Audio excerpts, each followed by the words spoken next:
Buenos días, yo soy Celina Monzón y hoy en la clase vamos a continuar el tratamiento de la ley de Beer.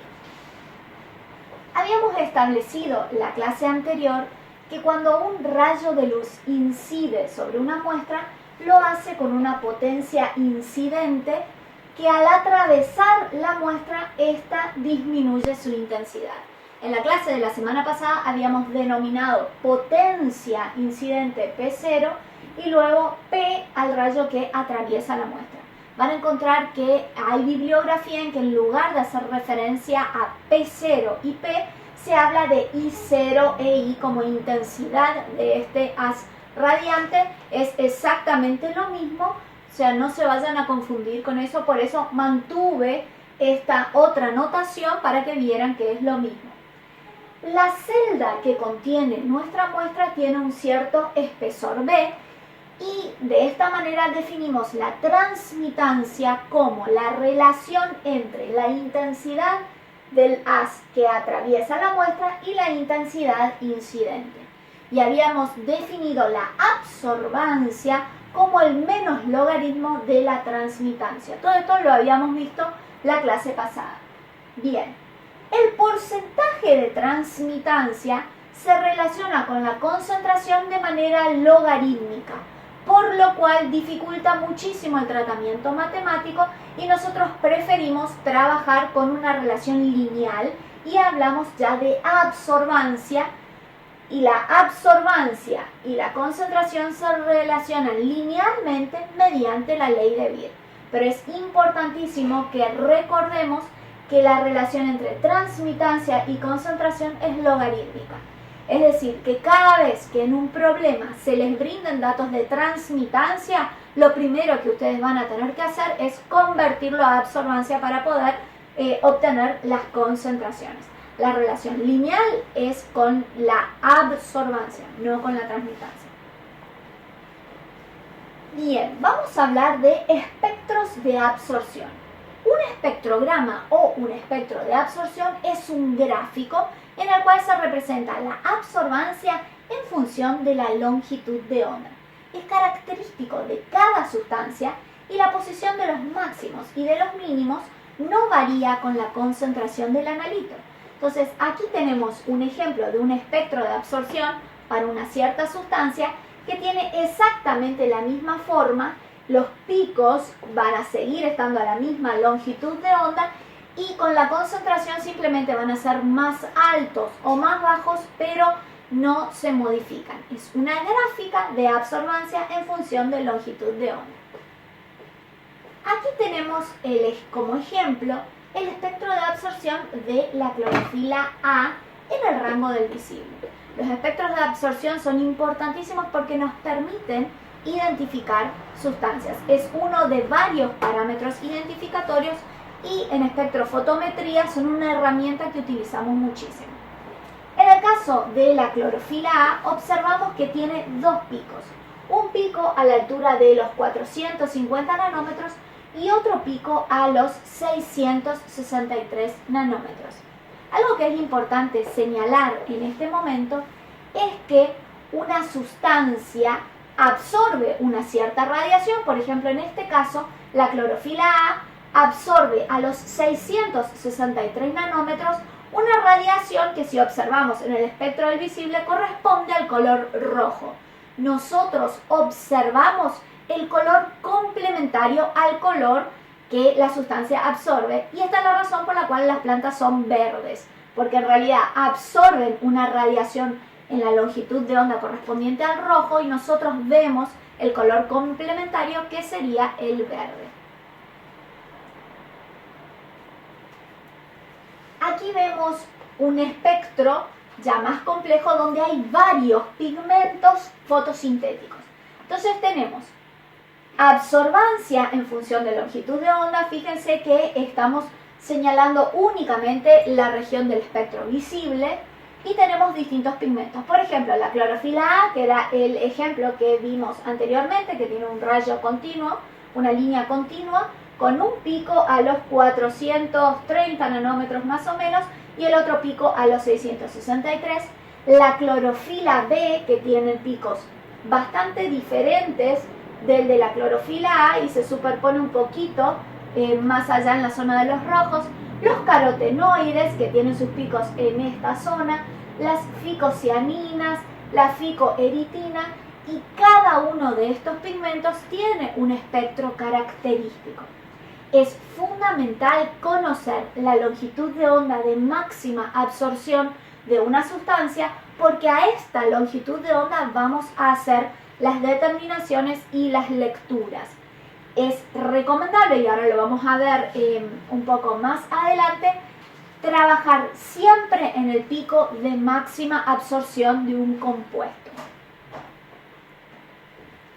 Vamos a ver un problema matemático de aplicación directa de la ley de Beer. El problema dice: una disolución de una sustancia pura B, peso molecular 180, de concentración 1,43 por 10 a la menos 4 molar, tiene una absorbancia de 0,572. Una disolución obtenida a partir de 0,1358 gramos de un preparado farmacéutico que contiene a la sustancia B en un litro de agua presenta una transmitancia de 0,362. Ambas medidas se han realizado a 284 nanómetros y en cubetas de 1 centímetro de paso óptico. Calcular el porcentaje de B en la muestra. Bien, en primer lugar tenemos que sacar en limpio los datos que nos da nuestro problema. Por un lado hablamos de una sustancia pura B y por otro lado hablamos de un preparado farmacéutico. Para la sustancia pura B, el problema nos indica que para una concentración de B de 1,43 por 10 a la menos 4 molar se registra una absorbancia de 0,572, con una longitud de onda de 284 nanómetros y con una longitud de paso óptico de 1 centímetro. Luego nos habla de un preparado farmacéutico de masa 0,358 gramos que se ha disuelto en 1 litro, que registra una transmitancia de 0,362 y el problema especifica que esta determinación se ha realizado a la misma longitud de onda que la anterior y con una celda de 1 centímetro. Los datos de la sustancia pura B nos van a permitir calcular el épsilon. Recordemos que el épsilon, que es el coeficiente de absortividad molar, depende de dos y solamente dos cosas: la sustancia de la que se trate y la longitud de onda a la cual se está efectuando la medición. El coeficiente de absortividad molar no depende de la concentración, es independiente de la concentración. Entonces, con los datos de la sustancia pura B para esta concentración, vamos a determinar para longitud de onda 284 nanómetros el épsilon. Y una vez que lo hemos calculado, dejamos de lado la sustancia pura B y nos enfocamos en el preparado farmacéutico. Vamos a hacer uso de la ley de Beer. Absorbancia es igual a épsilon por B por C.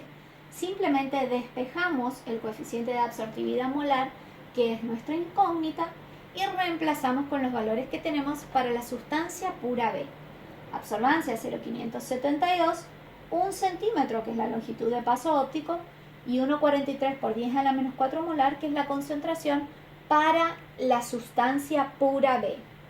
Esto arroja un resultado de 4.000 litros por centímetro a la menos 1 por mol a la menos 1. Recordemos que el coeficiente de absortividad molar, en el caso de sustancias que absorban fuertemente en el visible, va a tener valores grandes, siempre por encima de 100 y puede llegar hasta valores del orden de 10 a la 4, 10 a la 6, especialmente en pigmentos muy coloreados. Pero siempre vamos a manejar valores grandes.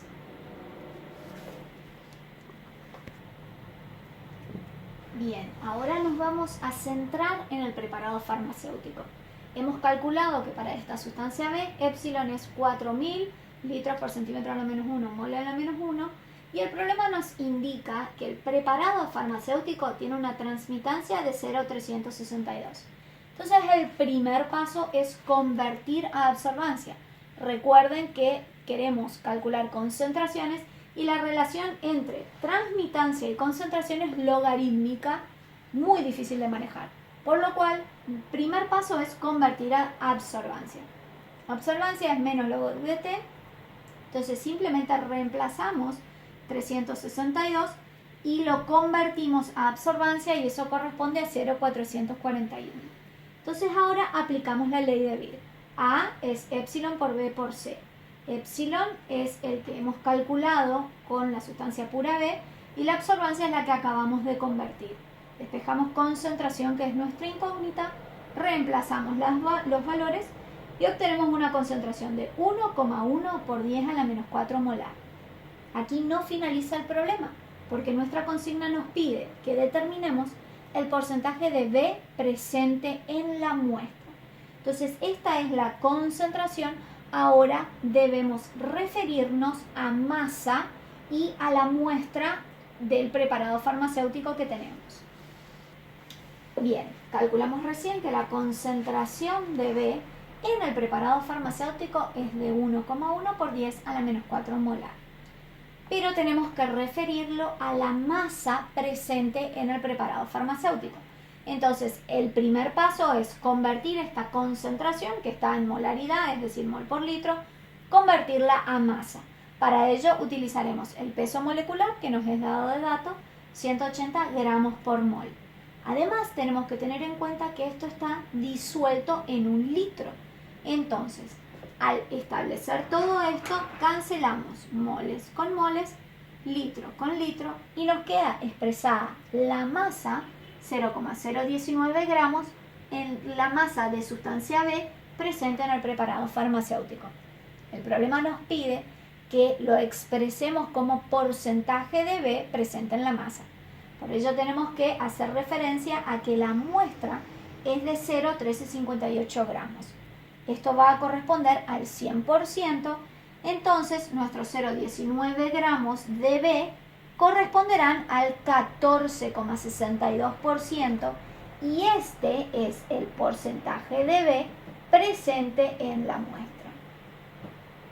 Y con esto resolvemos el problema.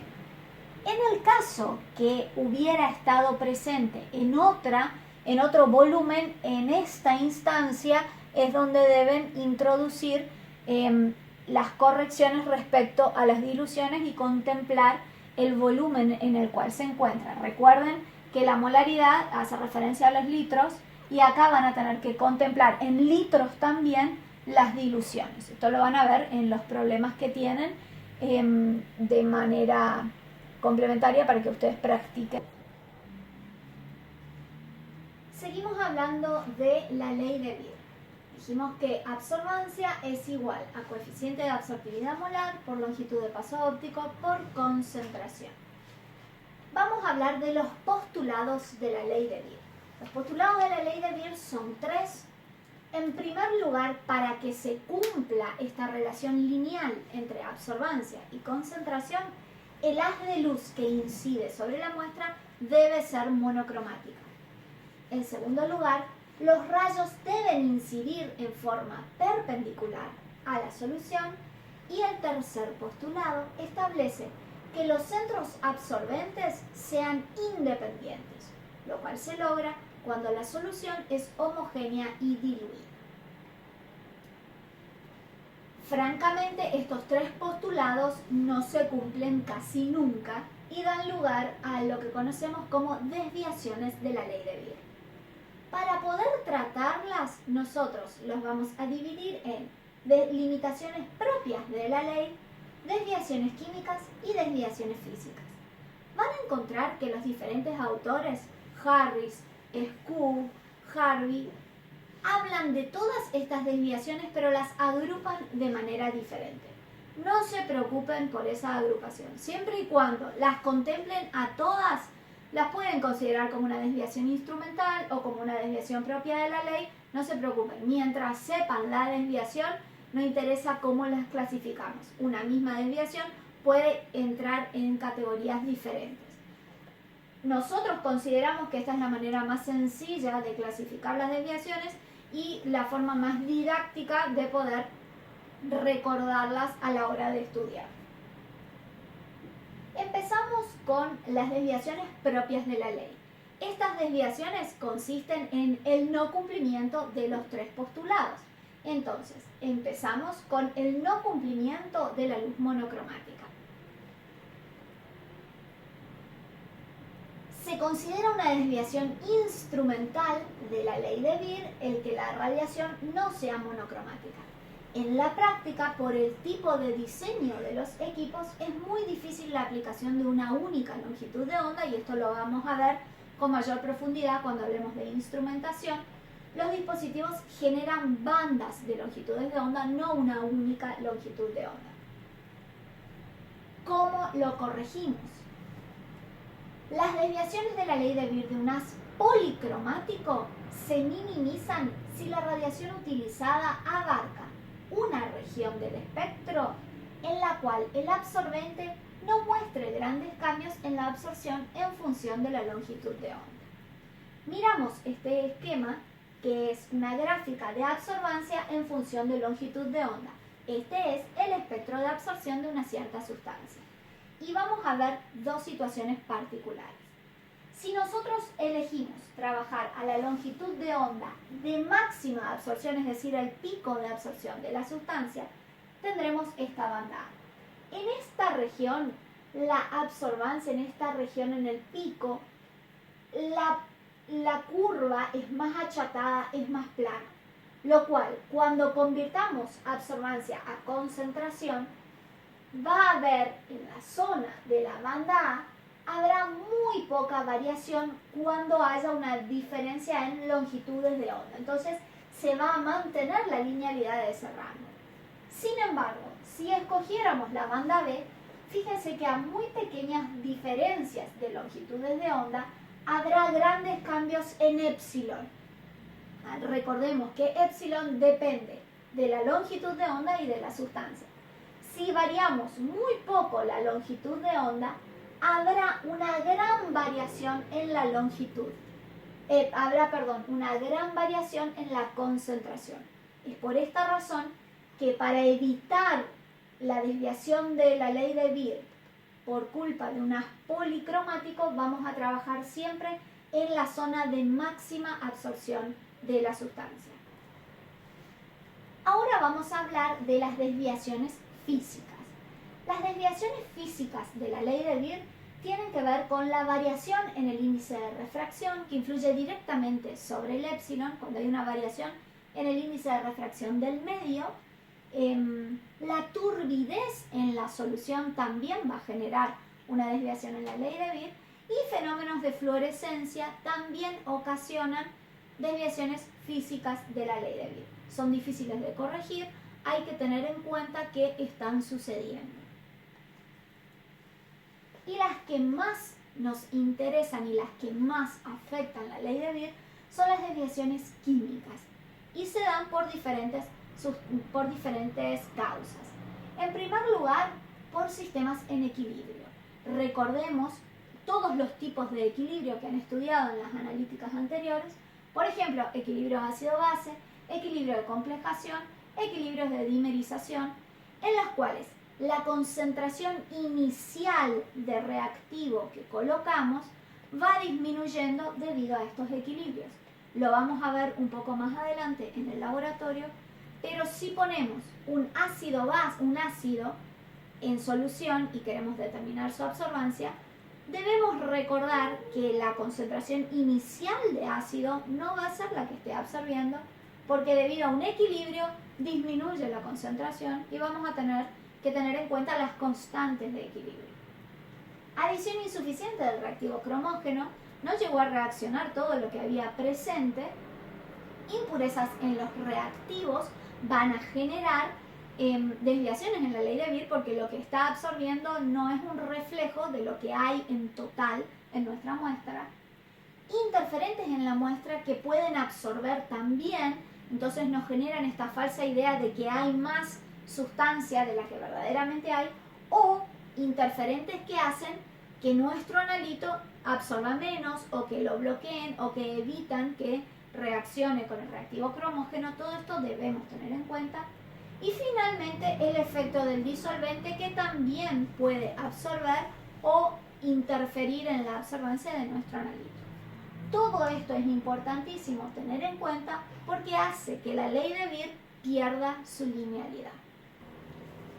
Y con esto damos por finalizada la clase de la ley de Beer. Ustedes van a tener en el PDF de este tema, tienen unos cuantos problemas, algunos están resueltos y otros no. Tengan en cuenta lo que vimos en la clase de la resolución de problemas y cualquier consulta, ya saben, diríjanlas al foro y vamos a tratar de resolverlo en conjunto. Muchas gracias.